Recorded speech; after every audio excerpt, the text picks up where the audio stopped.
जिस दिन तुम अपने अतीत को स्वीकार कर लोगे, तुम्हें पूर्ण शांति मिल जाएगी। कई बार हमारा अतीत हमसे सिर्फ ये चाहता है कि हम उसे स्वीकार कर लें। जब हम उसे स्वीकार कर लेते हैं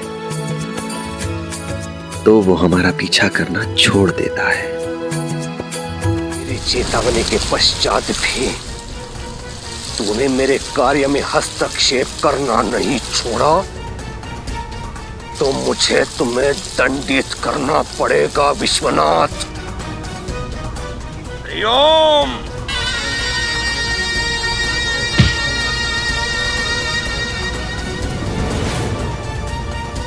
ये क्या रहे हो? मारो इसे।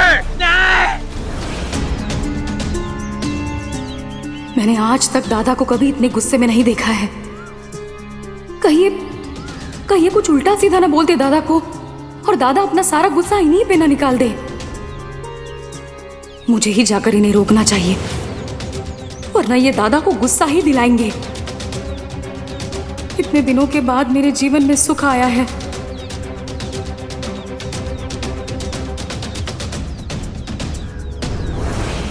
तुम सब मेरी बगिया के फूल हो और फूल हमेशा खिले हुए अच्छे लगते हैं, मुरझाए हुए नहीं। बताओ क्या बात है, क्यों उदास हो तुम लोग? साई, केशव चला गया। हम सबको छोड़कर लंदन चला गया और जाने से पहले हमसे एक बार भी नहीं मिला वो। और हमें ये भी नहीं पता कि केशव कब लौटेगा। जब लौटने का समय होगा तो लौट भी आएगा। तुम्हारे बारे में चाहे केशव कुछ भी कहे, कुछ भी सोचे, लेकिन हम सब जानते हैं कि तुम केशव से बहुत प्यार करते हो। तो साई, तुमने केशव को लंदन क्यों जाने दिया? अच्छा एक बात बताओ, क्या तुम लोग मानते हो कि जो कुछ भी होता है वो ईश्वर की मर्जी से होता है? हाँ साई। तो ये समझ लो कि केशव का यहाँ से जाना भी ये भी उस भगवान की मर्जी थी। वो ईश्वर ही चाहता था कि एक निश्चित अवधि के बाद केशव यहाँ से दूर चला जाए, पले बढ़े। और अगर ईश्वर की यही इच्छा है तो उसके निर्णय से दुखी होना, परेशान होना, नाराज होना, इस सब से क्या फायदा? यही केशव की नियति थी। हो सकता है कल तुम लोग भी कहीं बाहर चले जाओ। नहीं साई, मैं तुम्हें छोड़कर कहीं नहीं जाऊंगी, यही रहूंगी शिरडी में। हाँ साई, कहीं छोड़कर नहीं जाएंगे। हाँ साई। किसके भाग्य में क्या लिखा है ये कोई नहीं जानता। हम इंसान तो केवल योजना बनाते हैं, पर होता वही है जो ईश्वर चाहता है। हुई है सोई जो राम रचि राखा, को करी तर्क बढ़ावे साखा।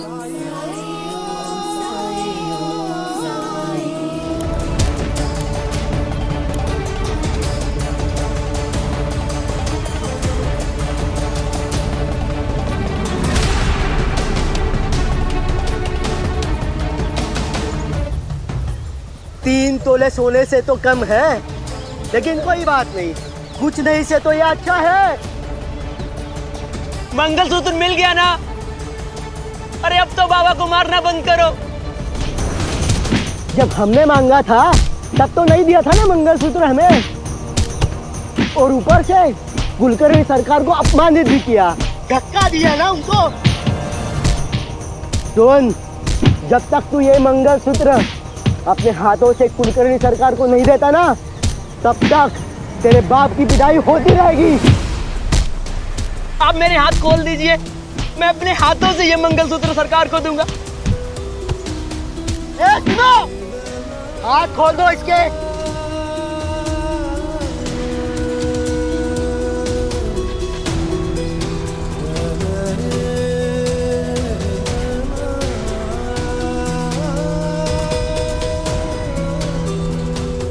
लाओ मुझे दो। मैं सरकार से माफी मांगकर उन्हें अपने हाथों से दूंगा। लाओ दो।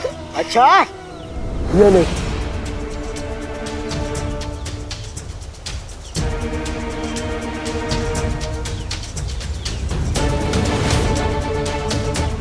तुम लोग हंस क्या रहे हो? मारो इसे। मैं आपके हाथ जोड़ता हूँ, पाँव पड़ता हूँ, मुझे मंगलसूत्र दे दो। हाँ हाँ अवश्य।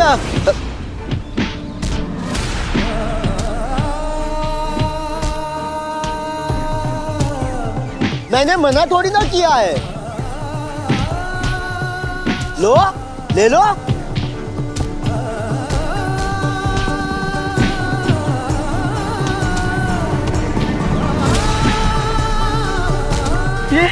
ये क्या किया तुमने? अगर अपने बाप को बचाना चाहता है तो जिस हाथ से कुलकर्णी सरकार को धक्का दिया था ना, उसी हाथ से इस सांप के बिल में हाथ डालो और मंगलसूत्र को निकालो। अगर तेरा बाप मर गया ना तो उसकी जिम्मेदारी हमारी नहीं, तेरी होगी।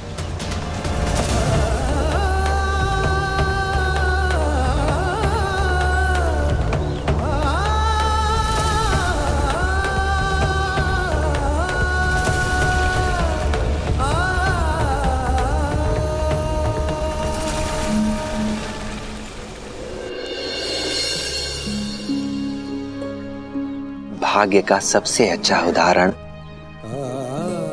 इस फूल के सिवा दूसरा कोई नहीं हो सकता। जब एक फूल खिलता है तो वो नहीं जानता कि उसकी नियति क्या है।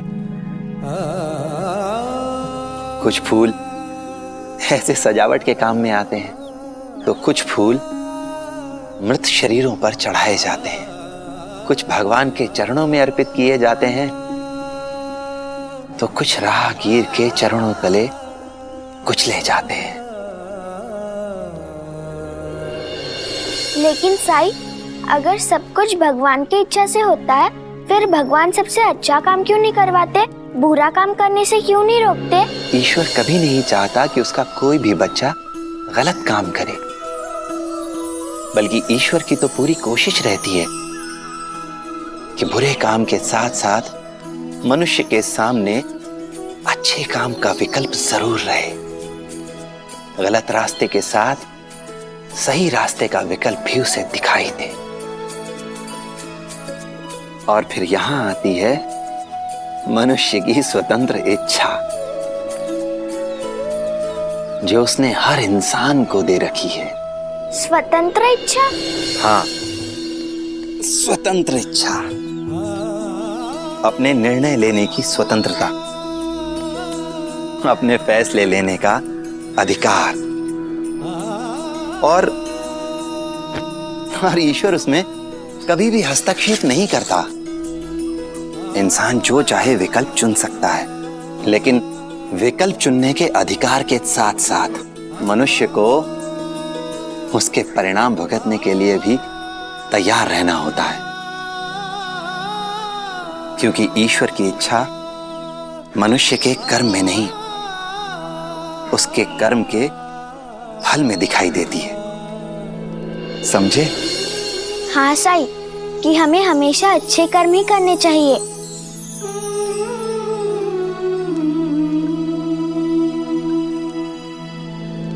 अच्छा साईं, आप ये तोरण क्यों बांध रहे हैं? क्या आज कोई खास दिन है या फिर कोई खास मेहमान आने वाले हैं?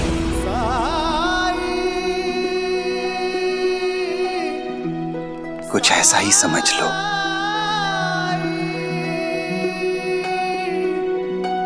बाबा की रक्षा करना, उन्हें बचाना मेरी जिम्मेदारी है। अगर उन्हें कुछ हो गया तो मैं खुद को कभी माफ नहीं कर पाऊंगा। उनके बिना मैं जिंदा भी नहीं रह पाऊंगा।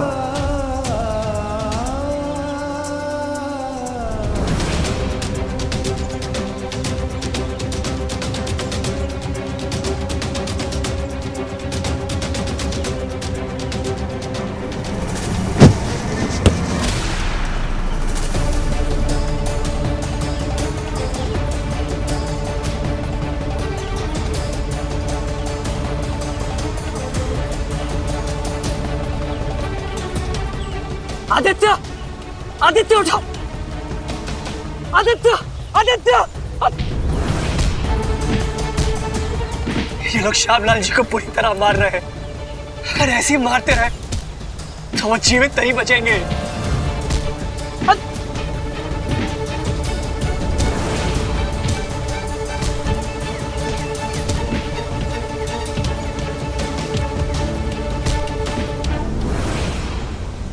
चले गए। कितनी देर से ढूंढ रही हूँ, ना दादा मिल रहे हैं ना वो।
प्रतीत होता है आदित्य को सांप ने डस लिया। चलो चल के देखते हैं।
देखो इन्हें क्या हो गया।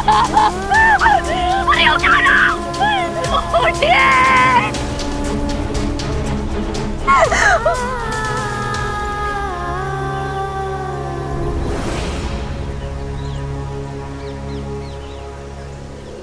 साईं, साईं।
आओ विश्वनाथ,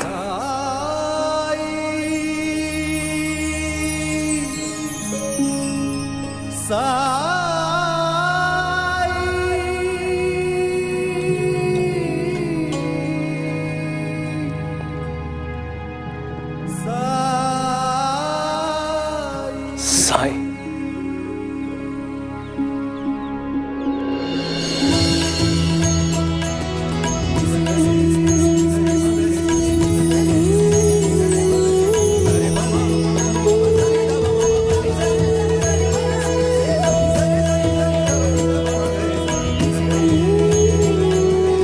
साईं,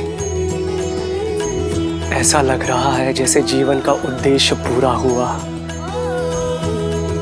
ना कुछ पाना है, ना कुछ खोना है। साईं, जहां मैं हूं, मनुष्य उसके भय में क्यों जीता है? यहां तो केवल सुकून है, शांति है। साईं, आप ही हैं जो उस दुनिया में भी थे और इस दुनिया में भी हैं।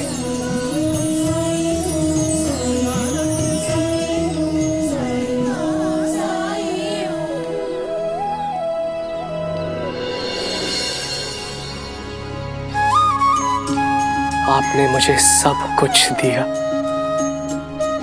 पहले मुझ में आत्मविश्वास की ज्योत जलाई, उसके बाद मुझे वो खुशी, वो उपहार दिया जो मैं बरसों से पाना चाहता था। जीव का प्यार। आप ही की शिक्षा के कारण उसने मुझे अपनाया। और सबसे महत्वपूर्ण बात, मैंने अपने जीवन के उद्देश्य को पहचाना। धन्यवाद साईं, मैंने आपके कारण ही अपने जीवन की इस यात्रा को सफलतापूर्वक पूरा किया।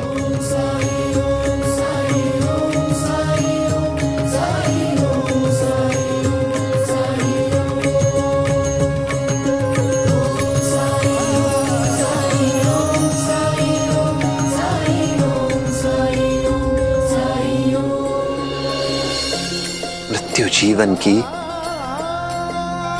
एकमात्र निश्चितता है, परंतु दूसरों के लिए अपने प्राणों का बलिदान देकर तुम हमेशा हमेशा के लिए अमर हो गए हो। उन लोगों के दिलों में तुम हमेशा जीवित रहोगे जिनके दिलों को तुमने छुआ, जिनके सम्मान के लिए तुम खड़े हुए। साईं, मेरी अंतिम इच्छा ये है कि मुझे जीवन मृत्यु के चक्र से मुक्त कर मोक्ष दीजिए, मोक्ष दीजिए साईं।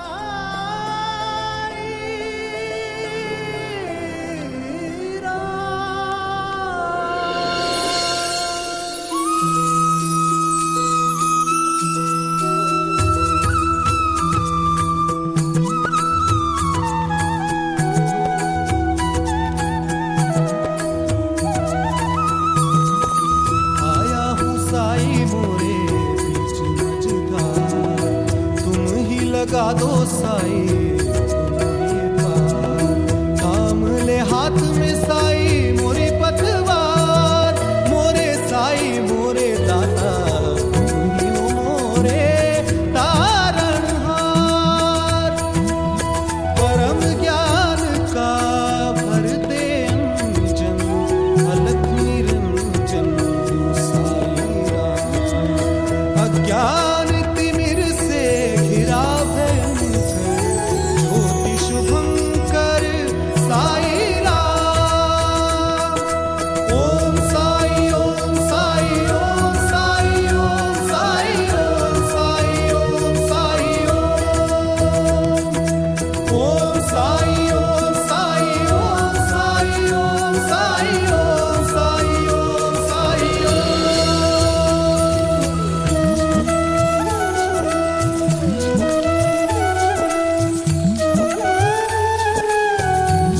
ना जानूं कौन है तू, नाम है या रहीम है तू, मेरे लिए तो एक है तू, एक भी तू अनेक भी तू, एक भी तू अनेक भी तू। जन्म के पर्वत लांघ के आया तेरे दर में साई रे, कृपा दृष्टि से मिट जाएंगे तेरे लख 84 रे। भव सागर तर दे, घन दुख के हर दे, तुम कृपा सिंधु दे अमृत बिंदु, अलख उजियारे दीनों के सहारे। ओम साई ओम साई ओम साई ओम साई ओम साई ओम साई ओम साई ओम साई ओम साई ओम साई ओम साई ओम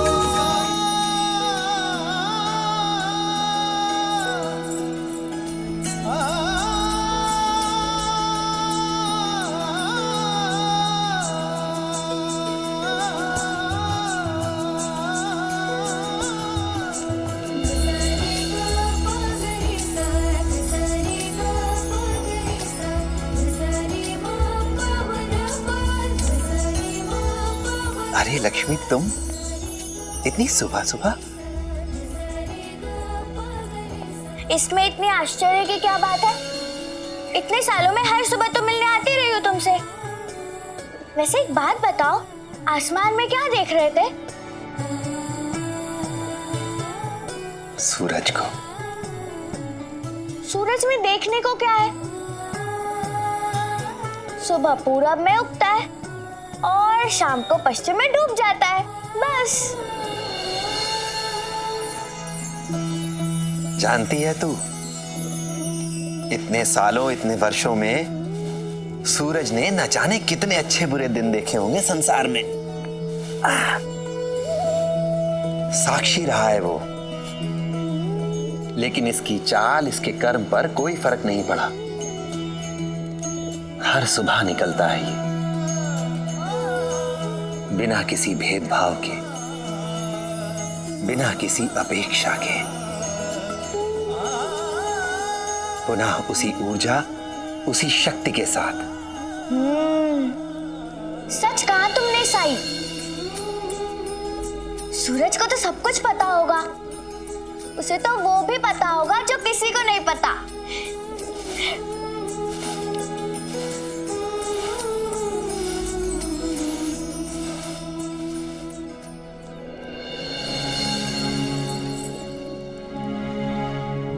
आज साई की झोली की साफ सफाई कर देती हूँ।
कैसे?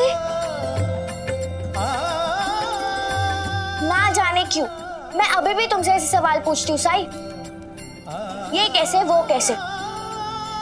साई अब तुम जो करते हो उस पे हैरान होना, आश्चर्यचकित होना अब तो मुझे बंद कर देना चाहिए। साई वैसे ये ईंट कैसी?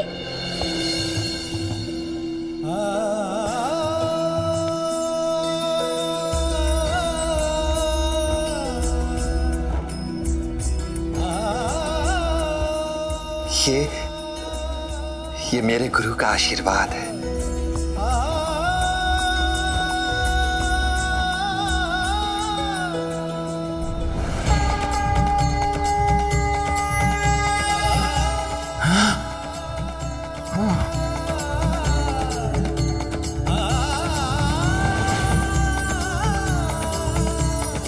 क्षमा करना, जिज्ञासा के कारण मैंने, मेरा और कोई उद्देश्य नहीं था। ये मेरे गुरु का शगुन है। ये हमेशा मेरे साथ रहती है।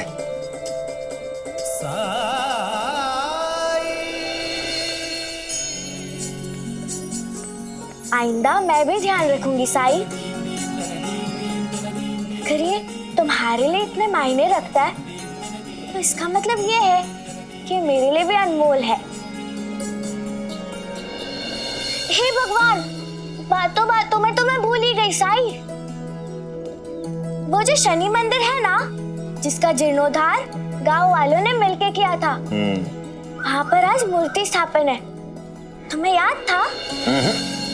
मैं तो तेरा ही इंतजार कर रहा था कि तू आएगी, मुझे याद दिलाएगी और फिर मुझे अपने साथ लेकर जाएगी। तुम भी ना साई, आज भी तुम्हारी बातें मेरे समझ में नहीं आती। तुम क्या कहते हो? मजाक कर रहे हो या उसमें कोई बात छिपी है? इतने साल बीत गए लेकिन तुम नहीं बदले। तू भी तो नहीं बदली है, पहले की तरह ही चंचल, उतनी ही बातूनी है तू। रोज आ जाती है मेरे पास, इतनी सारी बातें, ढेर सारे सवाल लेकर। पर जानती है तू, इंसान का जिज्ञासु होना बहुत अच्छी बात होती है। जो बातें समझ में ना आ रही हो उन्हें समझने की कोशिश करनी चाहिए, पूछते रहना चाहिए उन्हें। तो साई साई,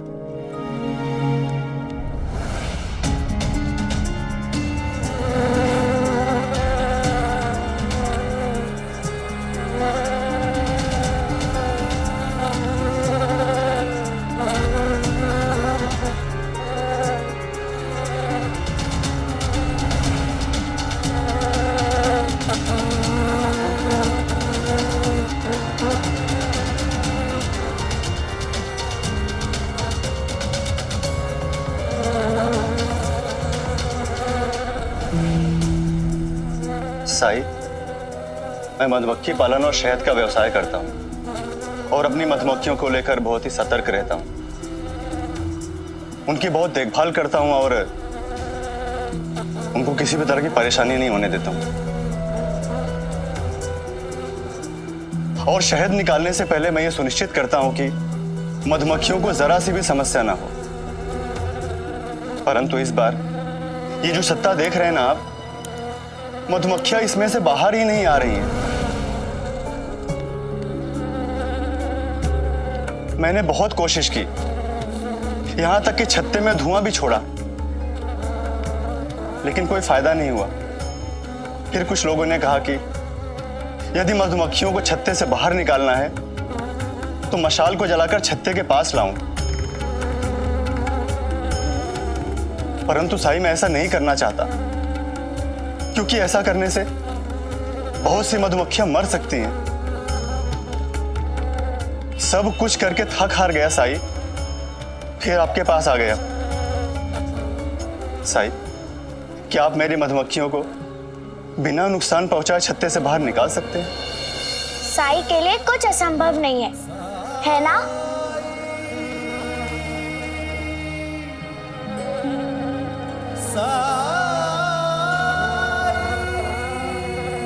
क्या मैं रानी मधुमक्खी से बात कर सकता हूँ?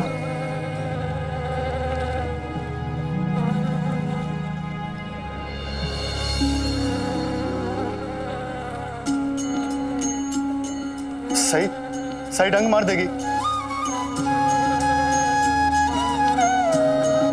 कुछ नहीं होगा साई को, बस आप देखते रहिए।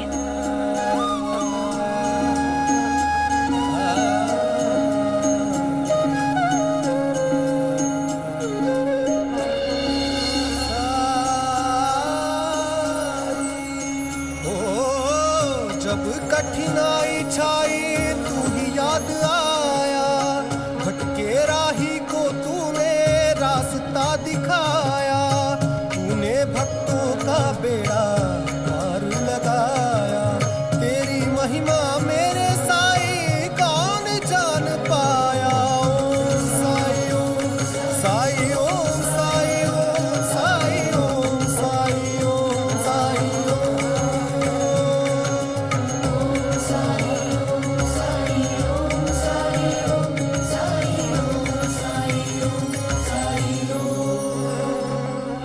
ओह, तो ये बात है। तुम्हारी बात मुझे समझ में आई है। बेफिक्र रहो तुम।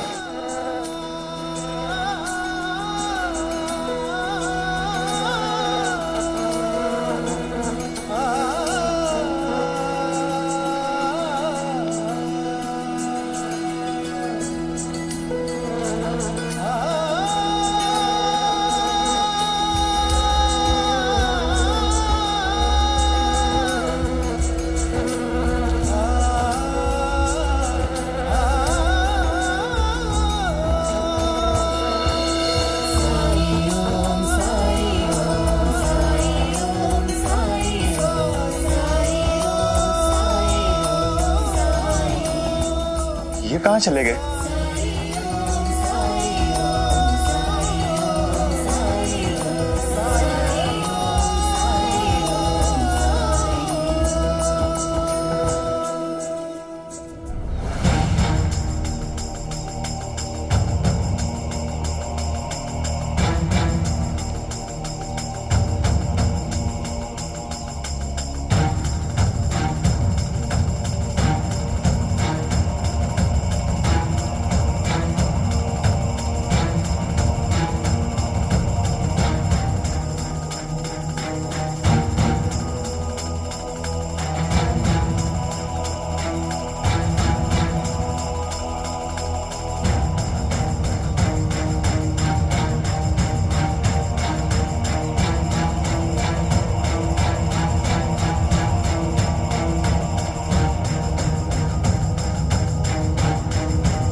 गोविंदा, क्या कर रहा है? इधर आ, मैं तुम्हें गणित सिखाता हूँ। मुझे गणित आता है, सिखाने की जरूरत नहीं है। और अगर सिखाना ही है तो अंटा जी को सिखाओ। वो हमेशा दुकानदारों को कम पैसे देते हैं और उनसे झगड़ा भी करते। मुझे तो लगता है कि उनको गिनती आती ही नहीं है। बहुत चतुर है ये गोविंदा। हरिओम हरिओम। गोविंदा, अंता को क्या सिखाना है क्या नहीं वो मैं देख लूंगा, लेकिन तेरी परीक्षा तो लूं। देखो तो तुम्हें कुछ आता भी या नहीं। इधर आ, तख्ती लेके बैठ। ये क्या किया है साहब? हरिओम हरिओम। ये देखो, 2 अधिक 2 कितना होता है बताओ?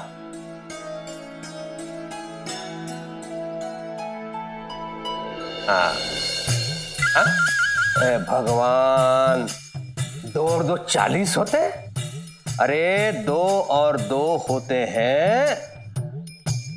नहीं, 40 होते हैं। कैसे? मैंने देखा था।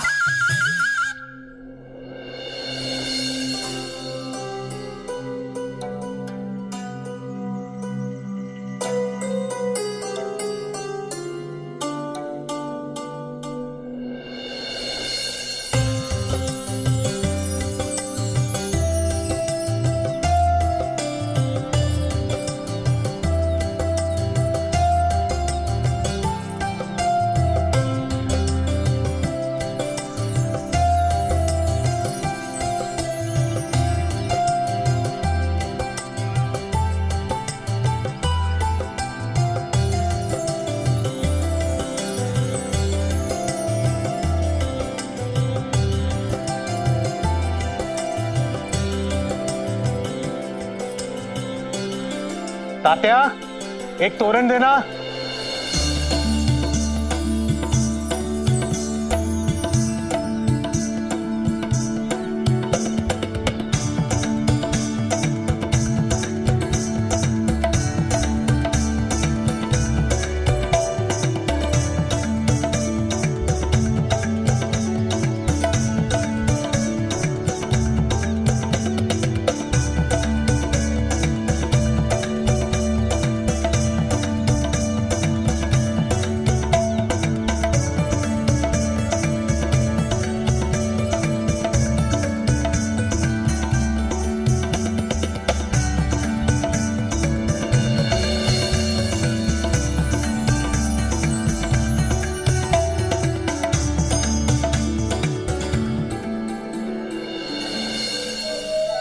पाटिल जी, मुझे तो कभी कभी बड़ा आश्चर्य लगता है गांव के बच्चों को देखकर।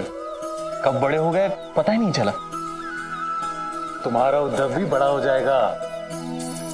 सही कह रहे हैं आप। बस मैं चाहता हूं कि वो तात्या जैसा जिम्मेदार बन जाए। चंपा, भोग के लिए खीर तैयार हुई कि नहीं?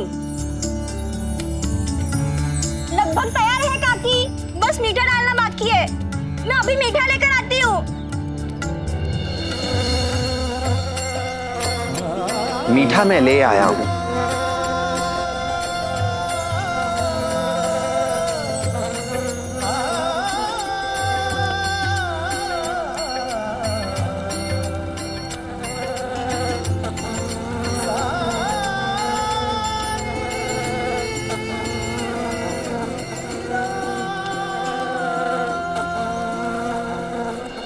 देखो च्यू, ये बिल्कुल तुम पे गया है। अपनी चूक स्वीकार करने के लिए तैयार ही नहीं है। और एक मेरा केशव है, लंदन में पढ़ता है, लंदन में, लेकिन फिर भी सिर झुका के मेरी हर बात मानता है वो। इसकी चतुराई देख के तो मुझे लगता है कि इसे विश्वनाथ की तरह अधिक होना चाहिए था, और तुम्हारी तरह कम।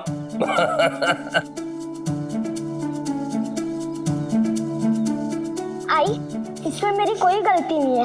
कभी मामा कहते हैं कि 2-2 4 होते हैं, और कभी कभी कहते हैं कि 40 होते हैं।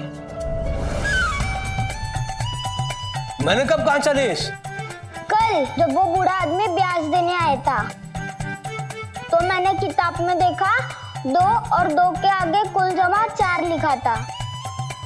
जब वो बूढ़े आदमी से बात करके हो गई थी ना, तभी मामा ने उसके आगे शून्य लगाकर उसको 40 कर दिया, और उस आदमी से कहा कि तुम्हें 40 रुपया ब्याज देना है। हरिओम हरिओम। जो मैंने देखा वही मैंने सीखा।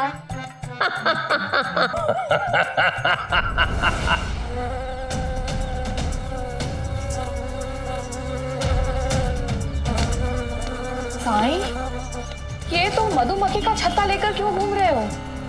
अगर एक भी मधुमक्खी ने डंक मार दिया तो तुम्हें पता है ना क्या होगा।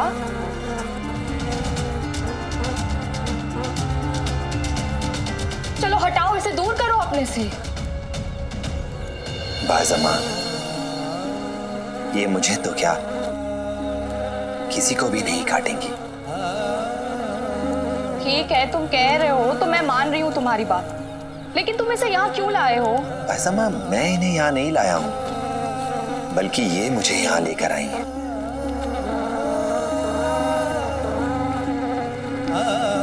इनकी ही इच्छा थी कि मैं यहाँ आऊं।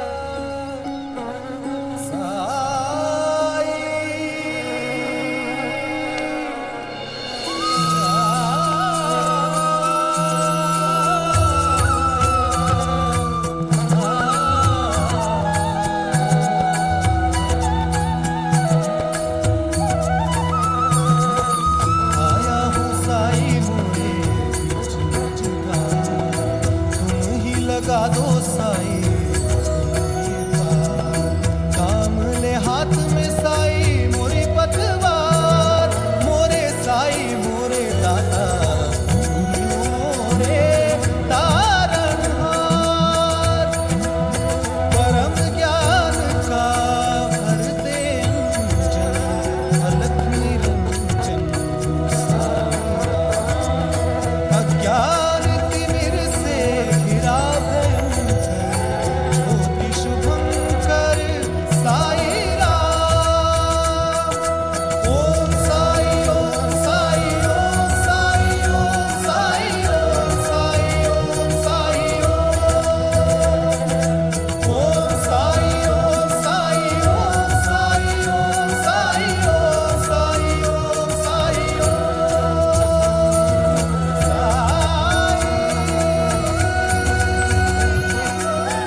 इस उम्र में ही मेरी टांग खिंचाई करने लगा तू। रुक तो मैं देखता हूँ। रुको गोविंदा। बेटा मैंने तुम्हारे लिए खीर रखी है, जाओ जाकर पहले खीर खाओ, फिर जाओ जहाँ जाना है। जी मामी। हाँ? ये क्या है? ये तो केवल तुम्हारी ही बात मानता है। जो भी कहती हो उसे पूरा करने के लिए तुरंत दौड़ पड़ता है। वो इसलिए दौड़ के गया क्योंकि वो जानता है यदि उसने विलंब कर दिया ना तो उसकी आई सब खीर खा जाएगी और उसके लिए कुछ नहीं बचेगा। क्या? क्या कहा? कुछ नहीं, खाओ खाओ। आहो, बहुत दिनों से एक बात पूछनी थी आपसे। पूछूं? आप पूछो। क्या हम लोग पूजा के लिए शनि मंदिर जा रहे हैं?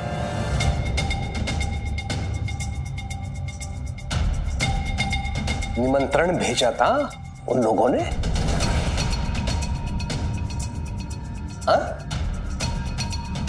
शनि मंदिर का जीर्णोद्धार किया लेकिन मेरी अनुमति नहीं ली। ये आवश्यक नहीं समझा उन्होंने। लेकिन वो लोग आए थे आपके पास। अनुमति मांगने नहीं आए थे, बताने आए थे। सब श्रमदान करके जीर्णोद्धार करेंगे शनि मंदिर का। हरिओम। जाने दीजिए ना, भगवान के घर जाने के लिए निमंत्रण की क्या जरूरत है। और आप तो शिरडी के राजा हैं, सब कुछ आपका ही तो है। हाँ, नर्मदा ये भी बता रही थी कि किसी को भी विशेष रूप से कोई निमंत्रण नहीं दिया। रुक्मिणी, तुम कितने भी तर्क लगा लो, कुलकर्णी वाड़े से कोई नहीं जाएगा तो कोई नहीं जाएगा। और वैसे भी शनि मंदिर में स्त्रियों का प्रवेश वर्जित होता है, निषिद्ध होता है, समझी? मंदिर के बाहर खड़े रह के क्या करोगे? हरिओम।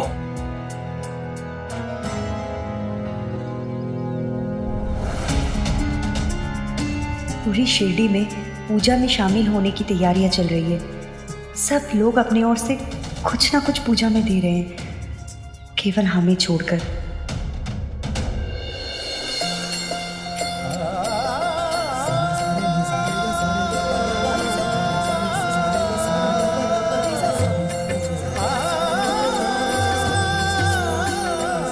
शुक्रिया रानी साहिबा। हर शिरडी वासी ने अपनी ओर से मंदिर के जीर्णोद्धार में, प्रसाद आदि के बनाने में, व्यवस्था में कुछ न कुछ योगदान दिया है। और इसीलिए ये मक्खियां भी चाहती थी कि वो अपनी ओर से कुछ योगदान दें।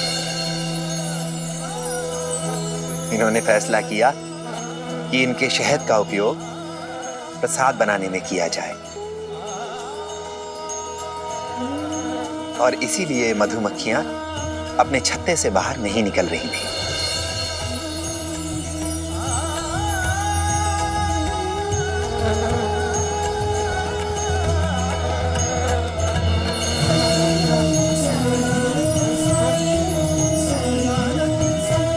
साईं, इतने सालों में आपने अपनी उपस्थिति से, अपने चमत्कारों से, अपने मार्गदर्शन से इस शिरडी को कितना बदल दिया है साईं। अगर पीछे मुड़ के देखे तो ये शिरडी आपके बिना अधूरी है। आप आ गए तो ऐसे लगता है जैसे जैसे इस शिरडी में देवी देवता का वास है। आपकी चरणों की धूल से ये शिरडी पुण्य भूमि लगती है। अब हम मूर्ति की स्थापना कर सकते हैं, बस आप ही का इंतजार था। मेरा इंतजार? हाँ साईं, वर्षों से शिरडी में हर शुभ कार्य आपके हाथों से होता है, तो भला हम आज आपके बिना इस मूर्ति की स्थापना कैसे कर सकते हैं? महासभापति जी, मंदिर के जीर्णोद्धार का कार्य आप लोगों ने किया है, इसलिए मूर्ति की स्थापना भी आप लोगों को ही करनी चाहिए। साईं, सब चाहते हैं कि स्थापना आपके ही हाथों से ही हो। हाँ साई, हम सबकी यही इच्छा है कि मूर्ति की स्थापना आपके हाथों से ही हो। मैं कुछ बोलूं? अगर आप लोग फैसला नहीं ले पा रहे तो स्थापना मैं ही कर देता हूँ। वैसे भी बड़े होके मुझे अपने बाबा की तरह पंडित ही बनना है ना। मल्हारी, बेटा बड़ों के बीच में नहीं बोलते। महासपति जी ठीक ही तो कह रहा है मल्हारी।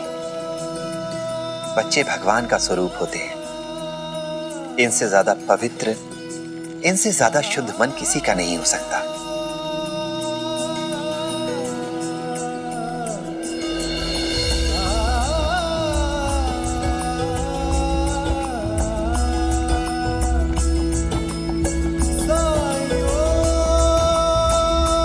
मूर्ति की स्थापना तो मल्हारी ही करेगा।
साईं की बात बिल्कुल सही है।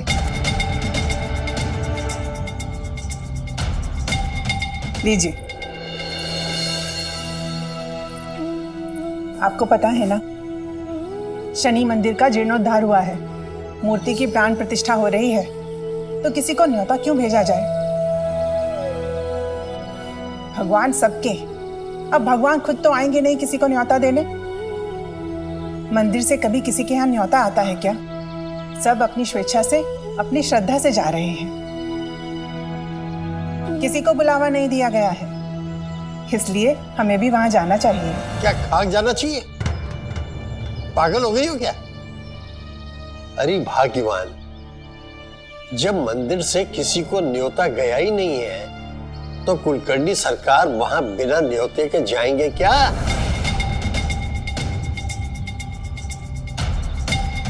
नहीं ना?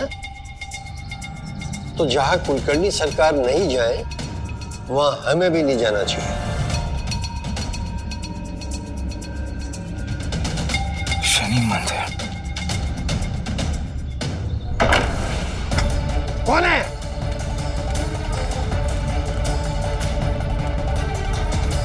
कौन है? ए, रुक!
जय जय श्री शनिदेव भक्तन हितकारी, सूरज के पुत्र प्रभु छाया महतारी। जय जय श्री शनिदेव भक्तन हितकारी, सूरज के पुत्र प्रभु छाया महतारी। श्याम अंक वक्र दृष्ट चतुर्भुजाधारी, नीलांबर धारनाथ गज की असवारी।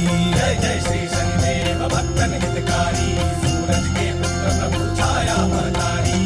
पीठ मुकुट शीश रजित दिपत है लिलारी, मुक्तन की माल गले शोभित बलिहारी। जय जय श्री शनिदेव भक्तन हितकारी, सूरज के पुत्र प्रभु छाया महतारी। मोदक मिष्टान पान चढ़त है सुपारी, लोहा तिल तेल उड़द महिषी अति प्यारी। महिषी अति प्यारी। जय जय श्री शनिदेव भक्तन हितकारी, सूरज के पुत्र प्रभु छाया महतारी। देव दनुज ऋषि मुनि सुमरिन नर नारी, विश्वनाथ धरत ध्यान शरण है तुम्हारी। शरण है तुम्हारी, शरण है तुम्हारी। जय जय श्री शनिदेव भक्तन हितकारी, सूरज के पुत्र प्रभु छाया महतारी। जय जय श्री शनिदेव भक्तन हितकारी, सूरज के पुत्र प्रभु छाया महतारी। जय जय श्री शनिदेव भक्तन हितकारी, सूरज के पुत्र प्रभु छाया महतारी।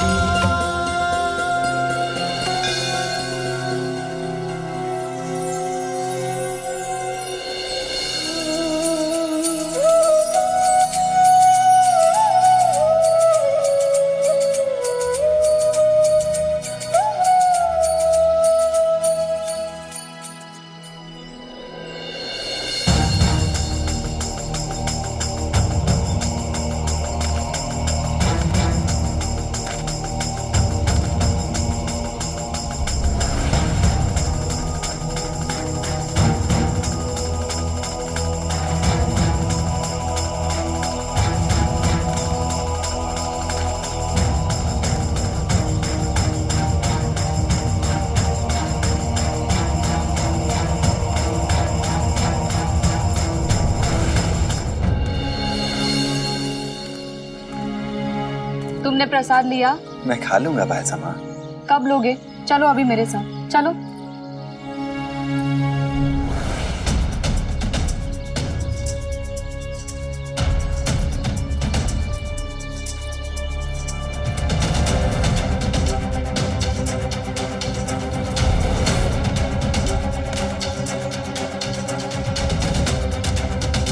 आप यहाँ क्या कर रहे हैं? चलिए चलिए प्रसाद ले लीजिए और दर्शन भी कर लीजिए।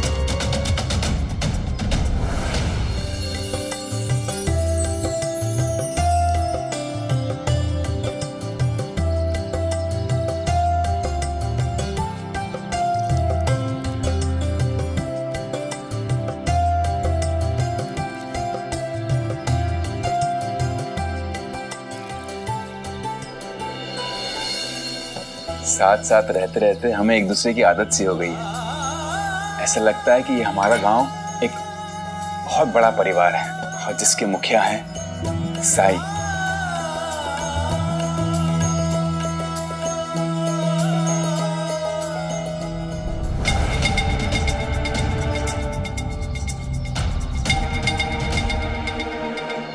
जो हमेशा हमारी देखभाल करते हैं, हमारी रक्षा करते हैं।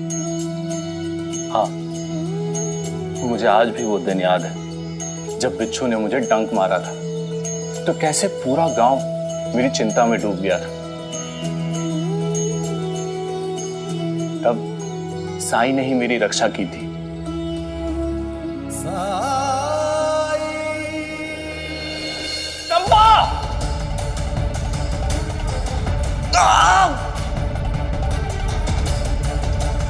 जहर शरीर के कई हिस्सों में फैल चुका है, इसलिए जरूरी यह है माधव को आज सारी रात खड़ा रखा जाए।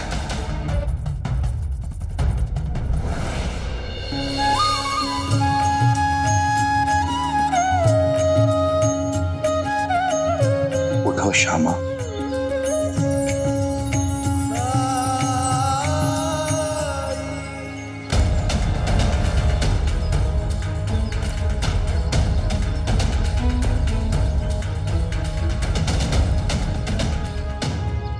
जब पहली बार मेरी फसल जिसमें कीड़े लगे थे उसे साई ने बर्बाद होने से बचाया,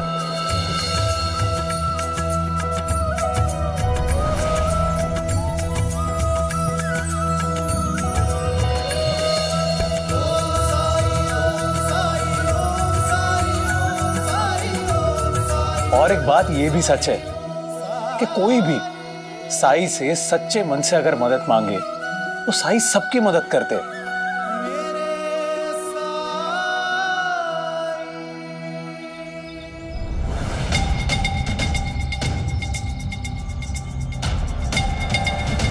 किसी में भी भेदभाव नहीं करते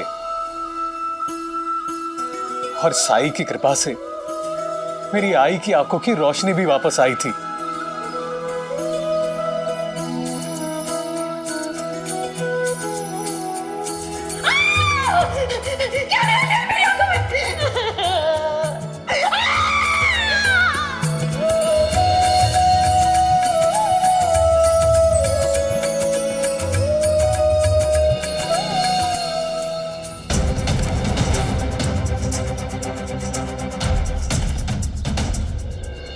मैंने तो कभी सपने में भी नहीं सोचा था कि अपनी पत्नी और बेटे के साथ यहाँ शिरडी में रह सकूंगा,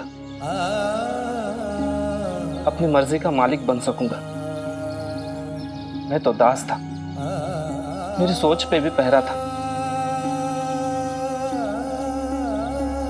पर साई ने मुझे आजाद करवाया, अपने परिवार का ध्यान रखने के लिए प्रेरित किया मुझे।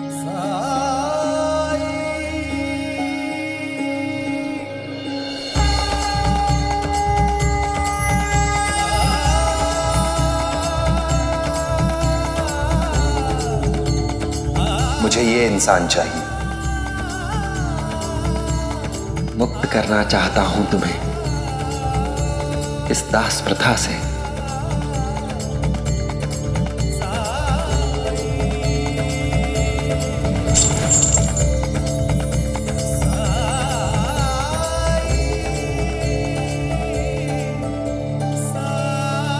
साई ने मेरे काका काशीराम को दूसरा जीवन दिया।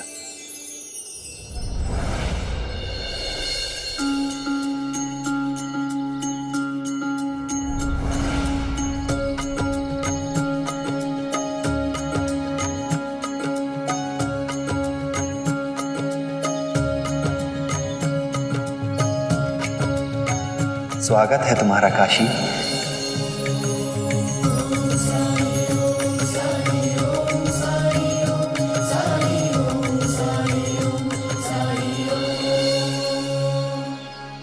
वैसे अब काशीराम यात्रा से कब लौटने वाले हैं?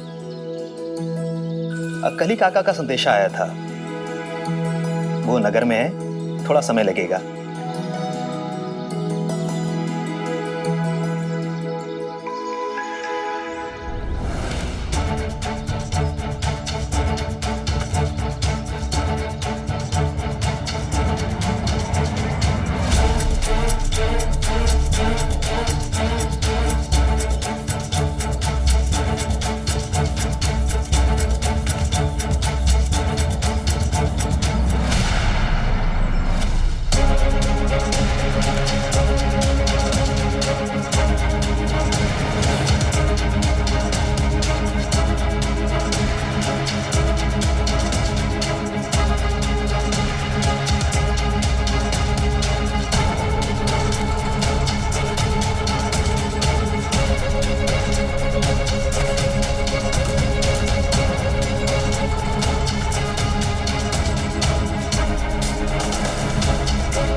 साई को हाथ लगाने की कोशिश भी मत करना।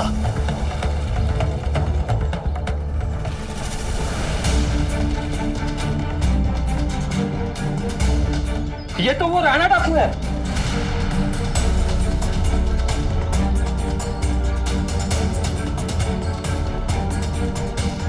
तुम यहाँ क्या कर रहे हो राणा? डाकू लुटेरे जो करते हैं वही करने आया होगा। देखो, इसके पास खंजर है। ये जरूर साईं को मारने आया था। देख क्या रहे हो? मारो इसे। रुको।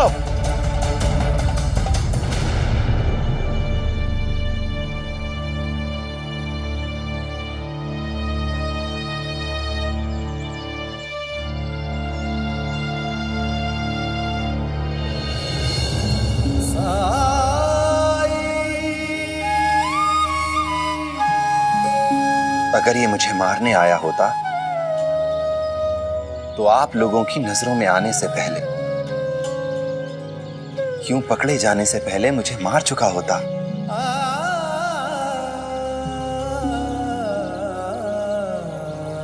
साईं, आप संत हैं। आपके दिल में सबके लिए करुणा और दया है। आप बहुत आसानी से सबको माफ कर देते हैं। दुष्टों के अवगुण भी आपको गुण लगते हैं।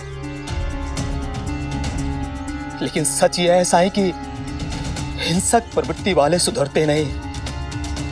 और मैं जानता हूं ये कितना निर्दयी और क्रूर है।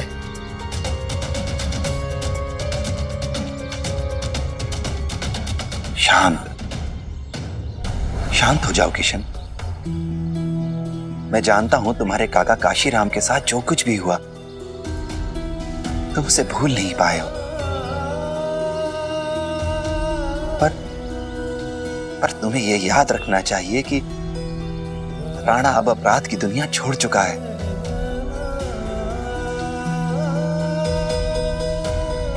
अपने किए की सजा इसे मिल चुकी है। इसने दंड भोगा है, प्रायश्चित किया है इसने।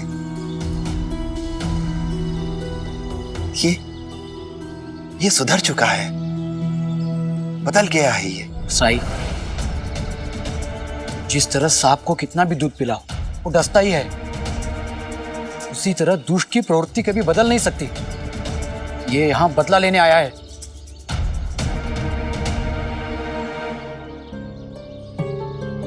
राणा, तुम अपना पक्ष खुद गांव वालों के सामने क्यों नहीं रख रहे हो? बोलो राणा।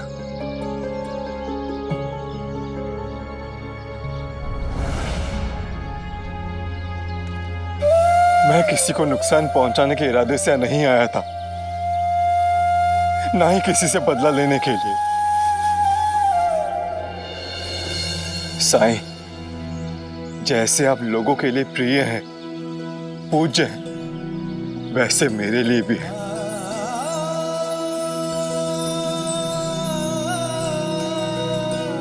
मैं सजा खत्म करने के बाद केवल आपसे मिलने आया था।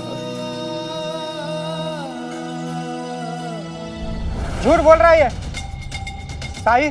अगर ये आपसे मिलने आया होता तो अपने साथ खंजर क्यों रखता? क्यों अपना चेहरा छुपा कर आता?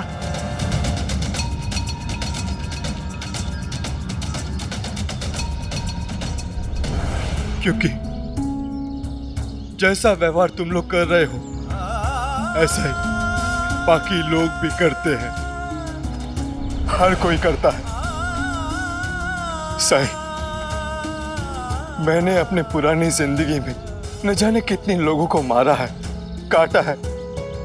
जो लोग मुझे जानते हैं, पहचानते हैं, या तो ये चेहरा देके भाग जाते हैं या तो मुझ पर हमला कर देते हैं। इसीलिए, सिर्फ इसीलिए मैंने ये खंजर अपने पास रखा है। और लोग मुझे पहचान न ले, इसीलिए मैं अपना चेहरा छुपा कर आता जाता रहता हूं।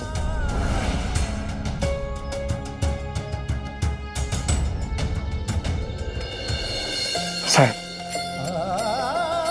मैंने सोचा कि मैं आपके शरणों में आ जाऊं, क्योंकि इस जीवन में अगर मुझे किसी ने सुधारा है तो आप ऐसा ही। आपके बताए हुए मार्ग पर चलकर ही मैं बदला।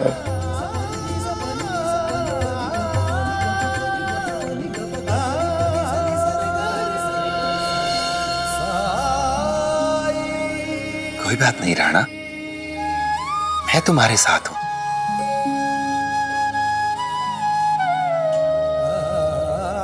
आओ।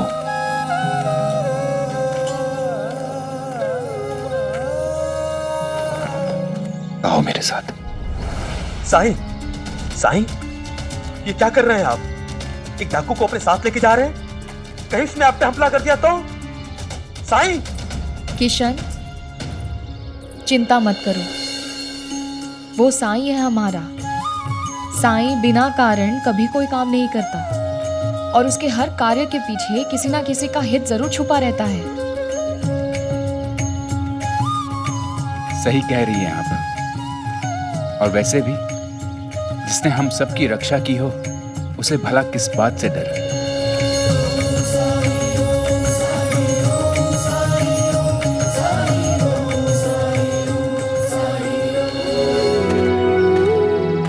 अब मैं वाकई में सुधर गया हूं साईं। मुझ पर विश्वास करने के लिए बहुत बहुत धन्यवाद।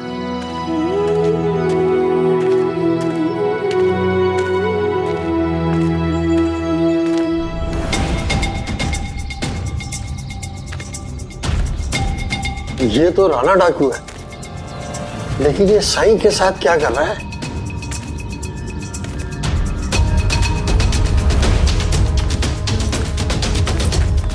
कौन है? ए, रुक! कहीं ये बैरागी पागल तो नहीं हो गया? एक डाकू को अपने साथ लेकर जा रहा?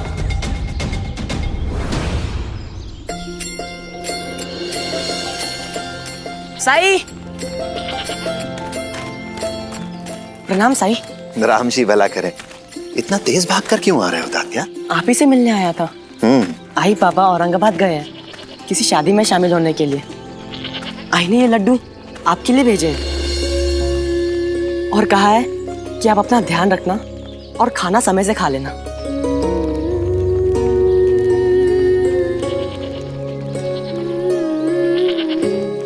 भाईजामा चाहे कहीं भी जाए, लेकिन उनका ध्यान यहीं रहता है। और जैसे ही उनकी जरूरत पड़ती है, वो तुम्हारे बाबा को लेकर फौरन यहाँ पहुंच जाती है ना? जी। अच्छा सुनो तात्या, तुम भी अपना ध्यान रखना। ठीक है साई। साई, अभी मैं चलता हूँ। आज ही घर पे अकेली है, वो मेरी चिंता कर रही होगी। ठीक है।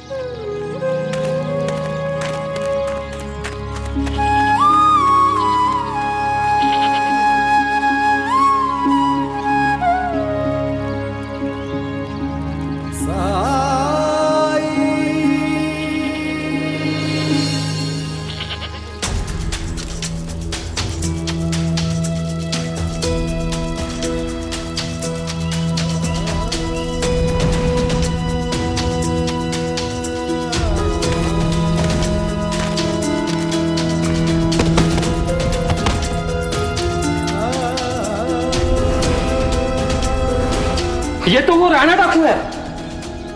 तुम यहाँ क्या कर रहे हो राणा? डाकू लुटेरे जो करते हैं वही करने आया होगा। देखो, इसके पास खंजर है। ये जरूर साईं को मारने आया था।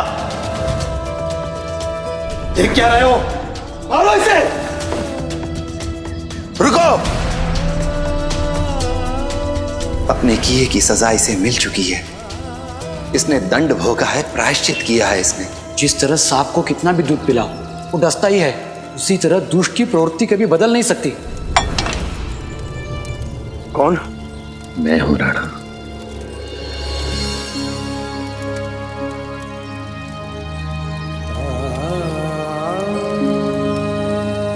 वो छुपाने से मनोदशा नहीं छुपती, बल्कि और प्रत्यक्ष हो जाती है। क्या हो गया भगवान? ये पूरे घर को अस्त व्यस्त क्यों कर दिया तुमने? वो मेरा सोने का हार नहीं मिल रहा है जी। क्या?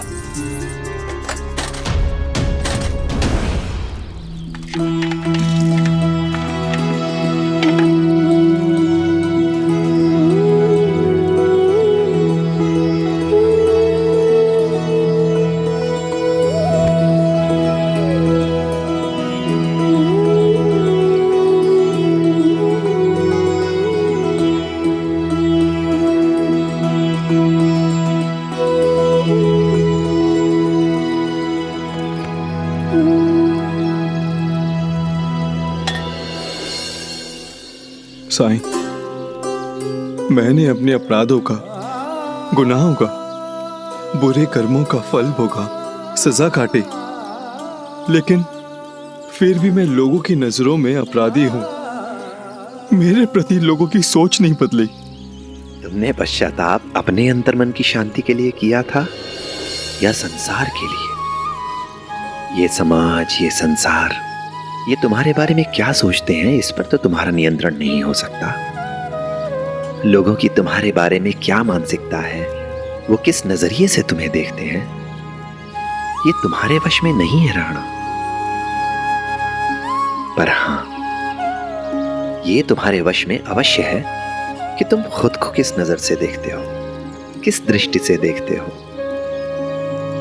क्योंकि कई बार लोग भी फिर तुम्हें उसी दृष्टि से देखते हैं। वो कहते हैं किस्मत जिसको कर्म का फल है, जीवन में कर्मयोग का मार्ग अटल है। जो कुछ है हाथ में तेरे लो, अच्छे कर्म किए जाए तो जीवन सफल है। ओ साईं, ओ साईं, ओ साईं, ओ साईं, ओ साईं, ओ साईं। राणा, अगर तुम्हें यह विश्वास है कि तुमने अपना पश्चाताप पूरा कर लिया है, तो ये संसार, ये दुनिया भी तुम्हें क्षमा कर देगी,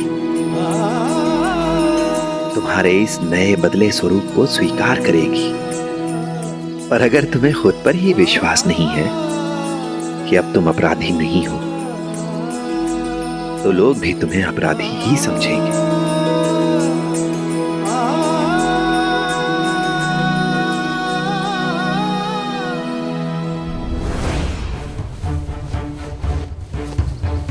आखिरी बार कहाँ देखा था तुमने हार? कल मैं यहीं बैठकर हार साफ कर रही थी और मुझे अच्छे से याद है, सफाई के बाद मैंने उसको वहीं बक्से में रख दिया था। बक्से में रख दिया था? तो कौन ले जा सकता है? वही तो समझ नहीं आ रहा है।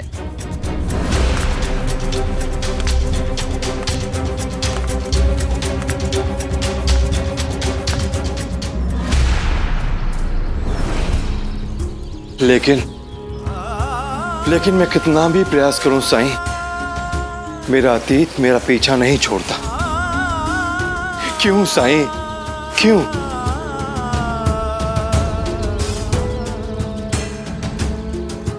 तुम्हें पछतावा है, तुम सजा भी काट चुके हो, लेकिन कहीं ना कहीं तुम इस बात को स्वीकार नहीं कर पा रहे हो कि तुमने अपने अतीत में ऐसे काम किए हैं।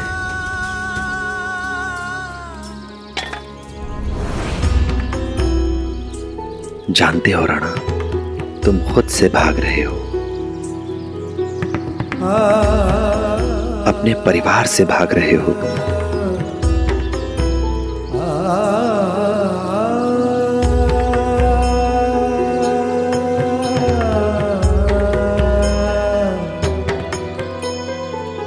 अपने अतीत से भाग रहे हो।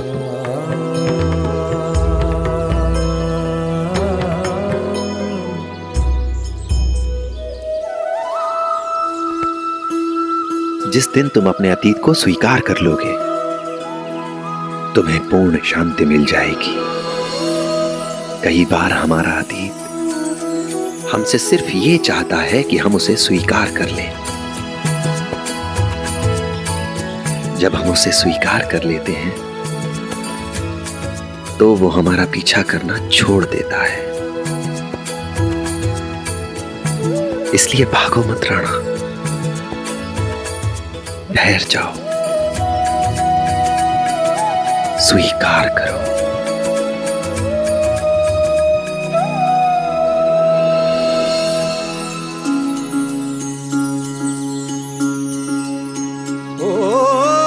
जब कठिनाई छाई तू ही याद आया, भटके राही को तूने रास्ता दिखाया। तूने भक्तों का बेड़ा पार लगाया, तेरी महिमा मेरे साथ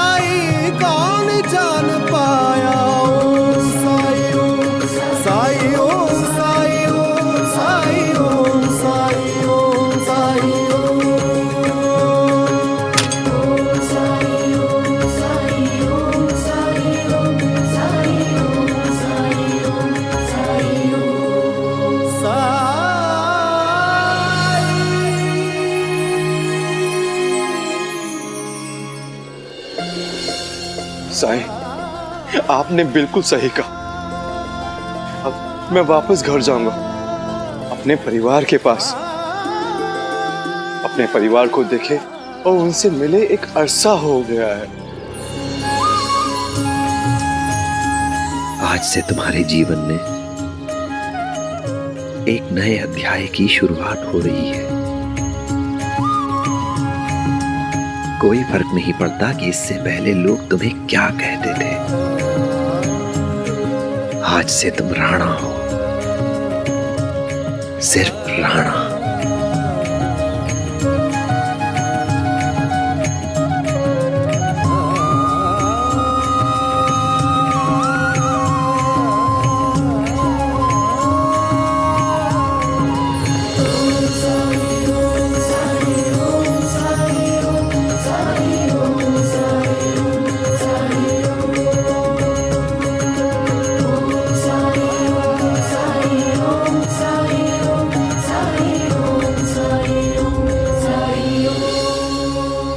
राणा डाकू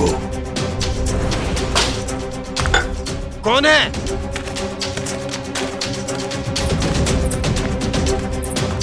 कौन है? ए, रुक! हाँ, वो इसीलिए आया होगा। किसकी बात कर रहे हैं आप? राणा डाकू, उसी ने चुराया है तुम्हारा सोने का हार।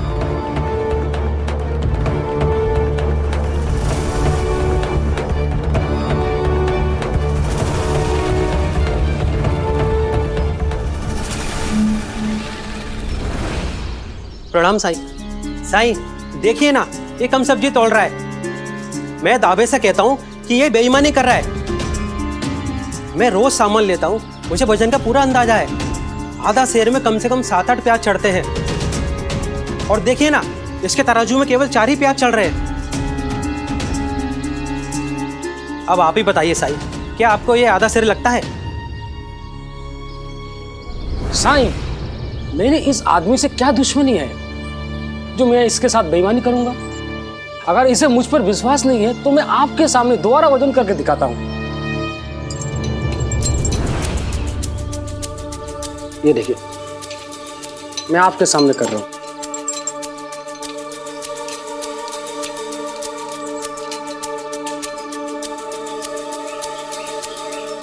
देखिए साईं, पूरा आधा शेर है। ये कैसे संभव है? तुम्हारा बटखरा तो सही है ना? अरे तुम्हें भ्रम हो गया है साईं, आप ही इसे समझाइए।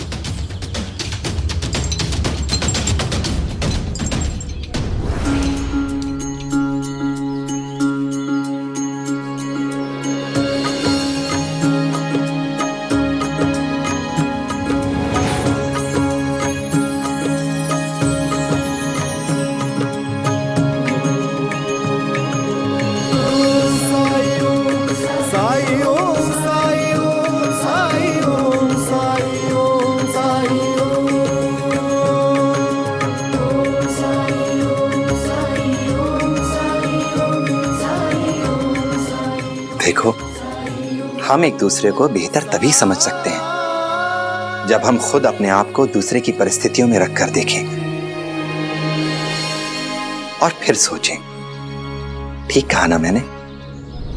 तो तुम एक काम करो, थोड़ी देर के लिए इनको दुकानदार बना दो और तुम ग्राहक बन जाओ। जब ये अपने हाथ से सब्जी तौलेंगे, उसका वजन करेंगे, तो इन्हें खुद ही सच्चाई का पता चल जाएगा। अगर आप कह रहे हैं तो साईं ठीक है। अगर ऐसा करने से इसे समाधान मिल सकता है तो ऐसा भी करके देख सकते हैं।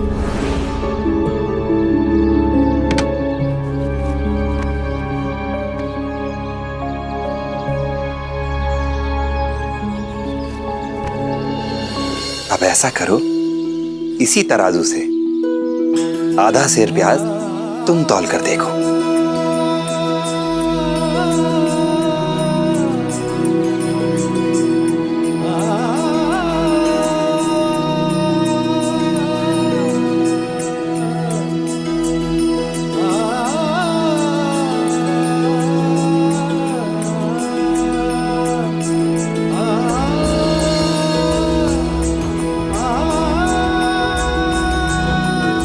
और चढ़ाओ।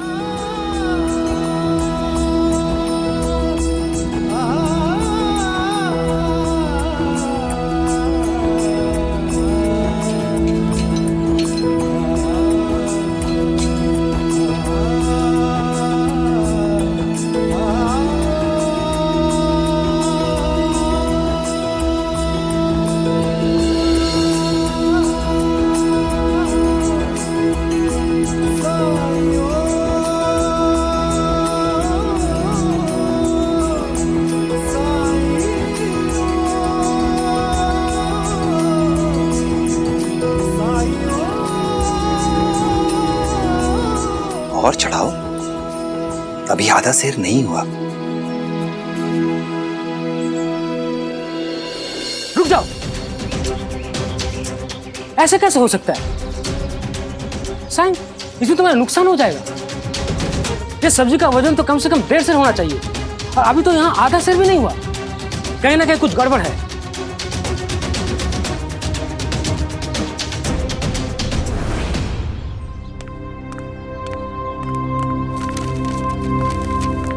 आइए सरकार, आइए, आपका इंतजार था।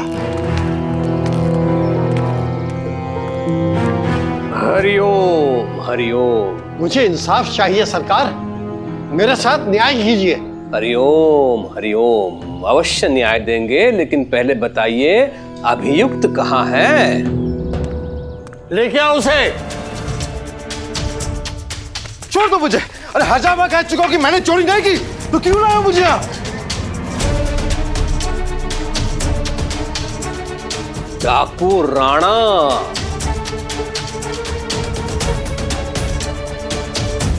हरिओम। हर अपराधी यही कहता है राणा कि मैंने अपराध नहीं किया है, लेकिन तुम्हारा इतिहास, तुम्हारा भूगोल सब जानते हैं।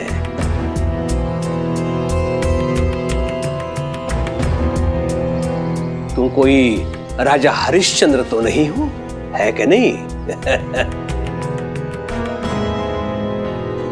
तो विस्तार से बताइए क्या किया है इसने? कुलकर्णी सरकार, कल मेरी पत्नी ने तिजोरी खोलकर अपना सोने का हार निकाला साफ सफाई करने के लिए। हाँ, आज जब हमने तिजोरी खोली तो हार उसमें था ही नहीं।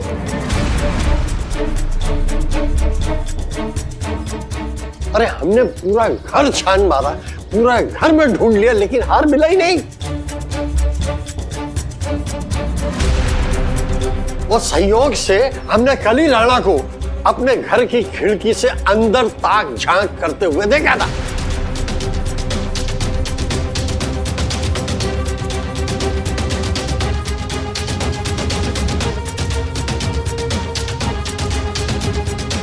हम सब जानते हैं कि राणा डाकू है।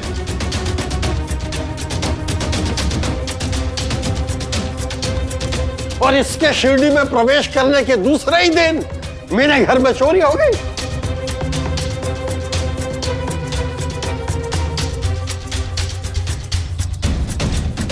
लेकिन राणा अभी अभी सजा काट के आया है, वो ऐसा काम क्यों करेगा? अरे कुत्ते की पूंछ को 12 साल नली में रखोगे ना, तो भी वो टेढ़ी ही रहेगी। चोर डाकू अपनी आदत से भंग जाते। खंडू जी, जब राणा पर साई भरोसा कर रहे हैं तो मैं नहीं मान सकता हूं कि राणा ने चोरी की होगी।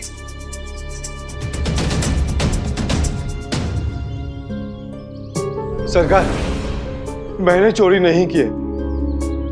मेरा यकीन मानिए, मैंने ये बुरे काम छोड़ दिए।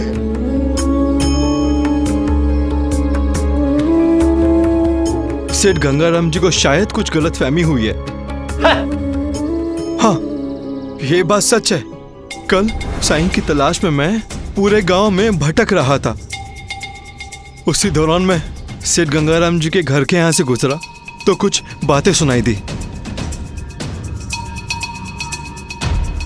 और बातों ही बातों में मुझे पता चला कि शनि मंदिर में पूजा है। तो मैंने सोचा साईं वहीं मिलेंगे, और मैं शनि मंदिर आ गया जहां मुझे साईं मिले। शनि मंदिर में साईं के साथ मैं द्वारका माई आ गया और फिर द्वारका माई छोड़ के मैं कहीं गया ही नहीं।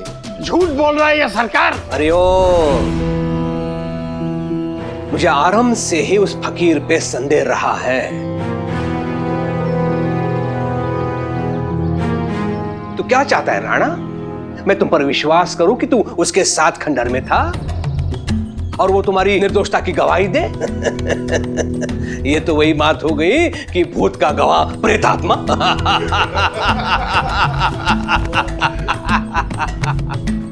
इस तरह तो राणा को कभी न्याय नहीं मिलेगा। मुझे कुछ करना होगा।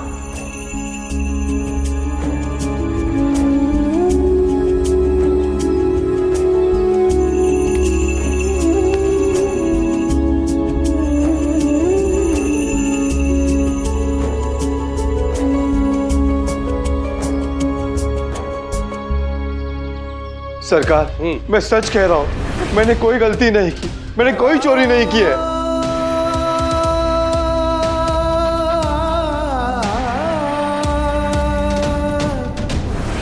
पर गड़बड़ कैसे हो सकती है?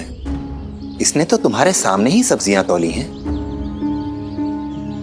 और अभी थोड़ी देर पहले तुमने खुद कहा था कि तुम्हारे तराजू और बटखरे में कोई दोष नहीं है। कहा था ना? हाँ, वो तो मुझे लगता है तुमने जरूर मेरे तराजू के साथ कुछ हेरफेर की। हेरफेर? भला ये हेरफेर कैसे कर सकता है? अभी तुम्हारे हाँ कर देने पर ही वो तुम्हारी जगह पर जाकर बैठा है। हाँ। और अगर इसने कोई हेरफेर की होती तो तुम्हें पता चल ही जाता, क्योंकि तुम्हारे सामने ही तो गया है वो। हाँ, आपकी बात भी सही है। पर अगर फिर भी तुम्हें कोई संदेह है तो तुम खुद जांच कर देख लो।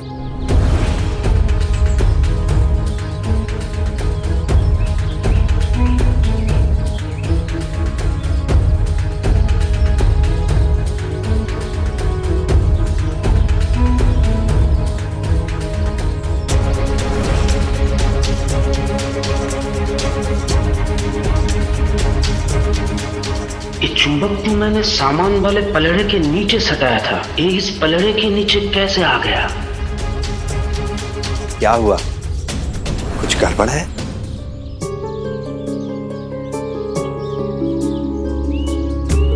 क्या तराजू में कोई समस्या है या बटखरे में दोष है?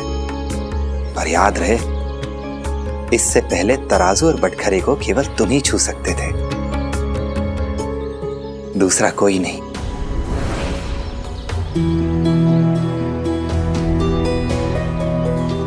मुझे पता चल गया साईं, मुझसे क्या हुआ था।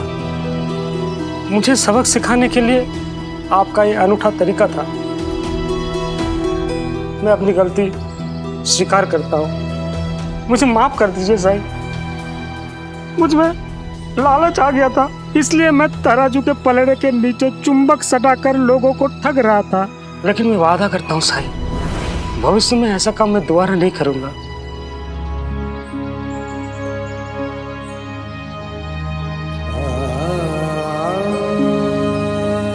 जो वस्तुएं तुम बेच रहे हो, इन्हें केवल धन बनाने का साधन मत समझो, क्योंकि ये मनुष्य के जीवित रहने के लिए उनकी अनिवार्य आवश्यकताओं में से एक है। इसे खाकर लोग अपना पेट भरते हैं। जो व्यवसाय तुम कर रहे हो वो कोई साधारण व्यवसाय नहीं है। अपने व्यवसाय के द्वारा तुम लोगों को उनके जीवित रहने के लिए अनिवार्य साधन उपलब्ध करा रहे हो।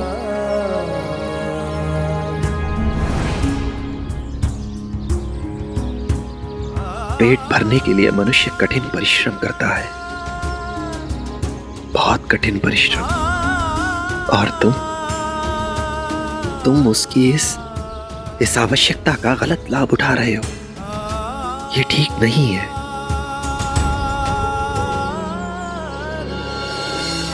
एक बात हमेशा याद रखना, चाहे तुम कितनी ही चतुराई से लोगों को धोखा दे लो, फूल झोंक लो उनकी आंख में, लेकिन एक न एक दिन सच सामने आ ही जाता है। क्योंकि सच उस सूरज की तरह है जिसे झूठ का बादल थोड़ी देर के लिए ढक तो सकता है, परंतु हमेशा के लिए नहीं छुपा सकता। जी सर, मैं आपकी ये सीख हमेशा याद रखूंगा और मैं हमेशा अपना काम ईमानदारी से करूंगा। भाई मुझे माफ कर देना, मुझसे गलती हो गई। मैं दोबारा ऐसा काम कभी नहीं करूंगा।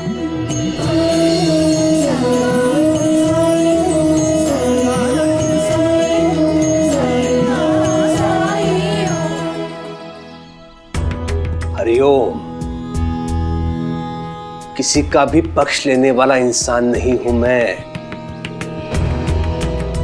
निर्णय देने से पहले तुम्हें अपनी निर्दोषता सिद्ध करने का अवसर देना चाहता हूं मैं।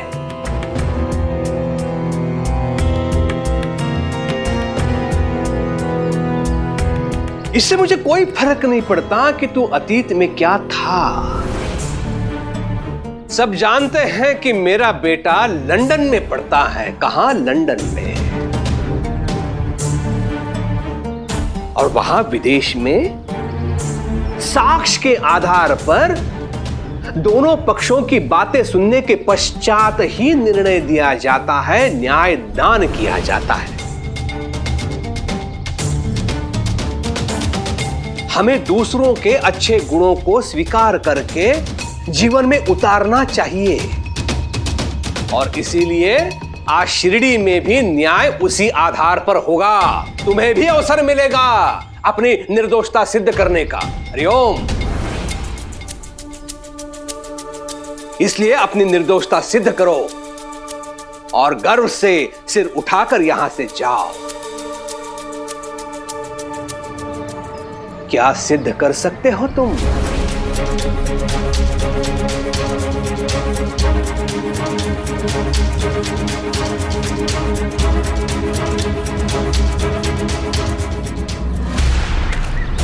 साई,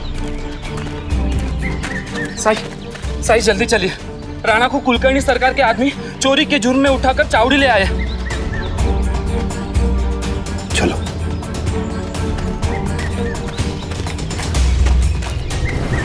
क्या तुम्हारे पास अपनी निर्दोषता सिद्ध करने के लिए कुछ नहीं है? सरकार, मैं पहले ही बोल चुका हूं, मैं द्वारका माई में था। मैं वहां से कहीं गया ही नहीं। हरिओम हरिओम। अर्थात अपनी निर्दोषता सिद्ध करने के लिए तुम्हारे पास कोई साक्ष्य नहीं है राणा।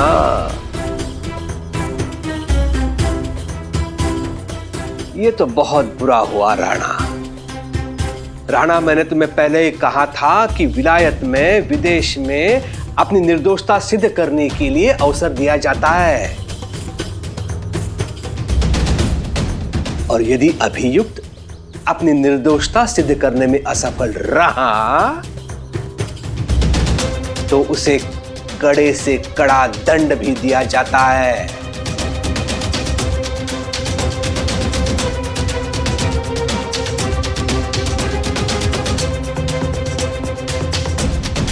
सरकार, वहां चोरों को क्या दंड देते हैं? क्या देते हैं दंड? बताता हूं।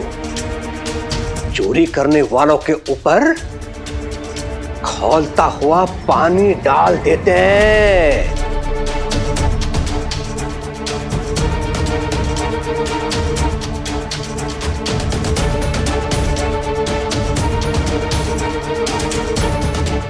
जाओ, बड़े पतीले में पानी गरम करो।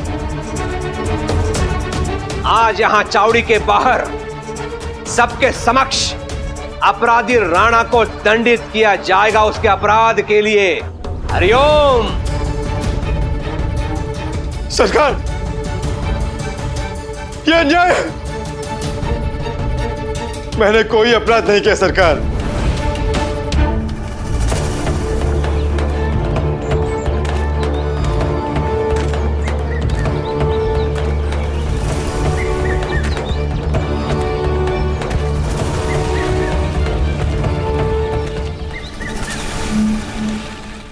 ले जाओ इसे बाहर। सरकार। रुकिए सरकार।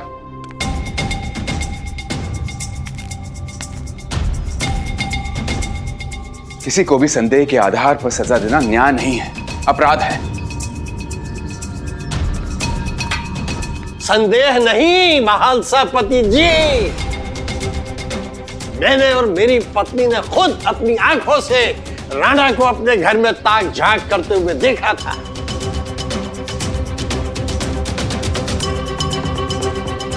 इससे ज्यादा सबूत और क्या चाहिए? वो सोने का हार।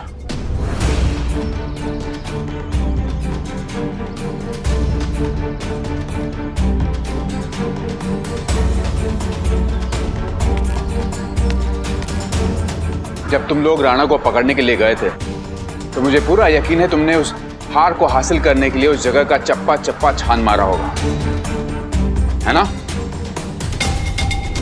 क्या तुम्हें वो हार मिला वहां? नहीं, हमने राणा की पूरी तलाशी ले ली, खंडर का चप्पा चप्पा छान मारा, लेकिन सोने का हार कहीं नहीं मिला।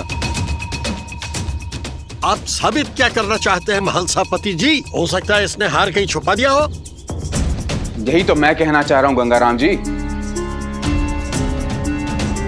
अगर राणा अपनी निर्दोषिता साबित नहीं कर पा रहा है तो उसका अपराध भी सिद्ध नहीं हो रहा है। मैं आपसे पूछना चाहता हूं गंगाराम जी, क्या आपने राणा को अपने घर चोरी करते हुए देखा था? नहीं। राणा को आपने अपने घर के बाहर देखा था और बस इसके अतीत के आधार पर आपने इस पर संदेह करना शुरू कर दिया, है ना?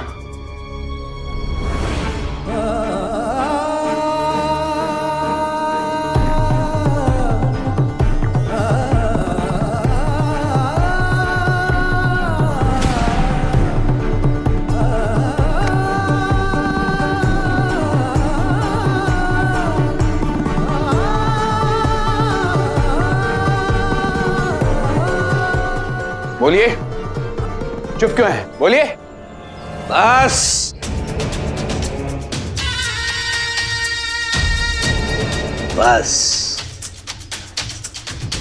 देख रहा हूं आजकल बहुत बोलने लगे हो तुम महालसापति।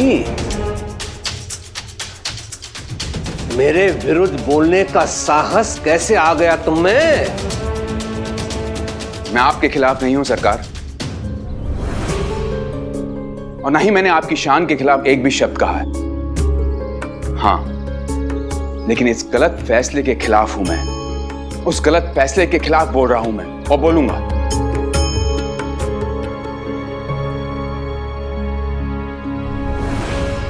क्योंकि साई ने हमें सिखाया है कि अन्याय का विरोध करना चाहिए।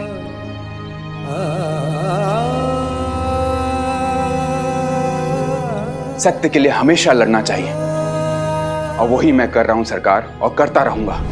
हरिओम। मुझे पहले ही समझ जाना चाहिए था गंगाराम जी, लोगों को भड़काने वाला, अपराधियों को संरक्षण देने वाला दूसरा तीसरा कोई नहीं है, ये पाखंडी साई है।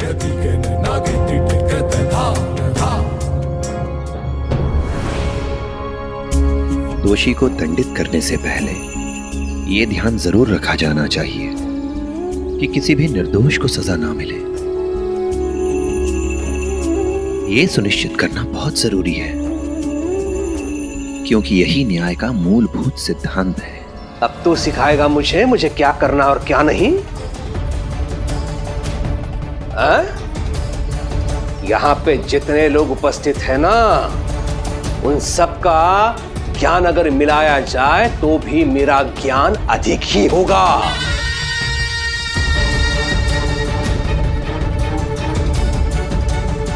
विधि न्याय तर्कशास्त्र का अध्ययन किया है मैंने।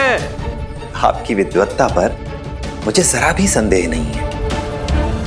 मैं तो बस केवल ये निवेदन करना चाहता हूं कि राणा को सजा देने से पहले आप ये सुनिश्चित कर लें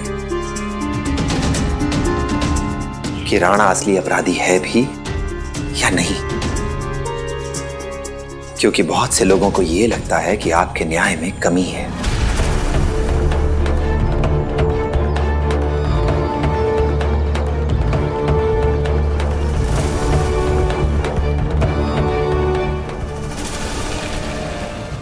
ऐसे और भी मज़ेदार वीडियो के लिए हमारे चैनल को लाइक, शेयर और सब्सक्राइब करें।